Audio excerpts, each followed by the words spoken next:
Sourdough is the stable culture of lactic acid bacteria and yeast in a mixture of flour and water.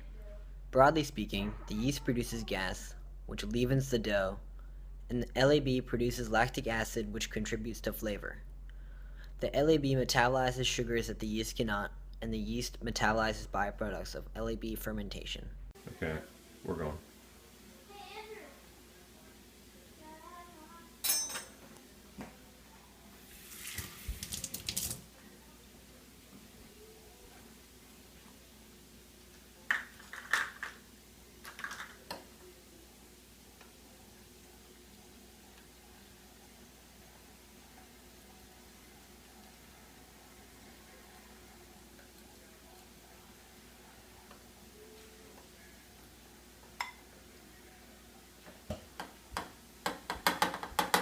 Sourdough bread rises by having lactobacillus break down the flour's complex carbohydrates into simple sugars, exactly what yeast needs for food. The yeast, feeding on these simple sugars, produces carbon dioxide bubbles.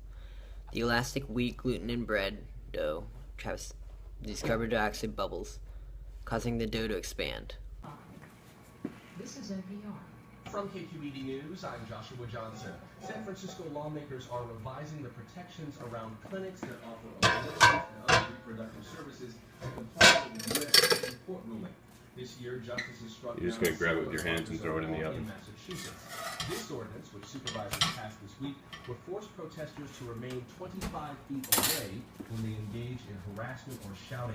Lauren Bernstein is a deputy city attorney for San Francisco. I think abortion, as well as a lot of other women's health services that are offered at these clinics, are really crucial. The organisms that must be present in your bread to make good sourdough are lactobacilli and yeast. Hi, my name is Jeff Dorman. I'm Connor's stepdad. And Connor has worked very hard on his bread project. This is his starter, and this is my starter. And Connor took care of both starters. I think the only reason Connor's starter took off is because I think he used the same spoon from my starter to his starter. And then all of a sudden his starter looked a lot like my starter. But he took care of his starter, he did a great job, and he baked this loaf of bread entirely on his own. Very impressed, Connor. Nice work.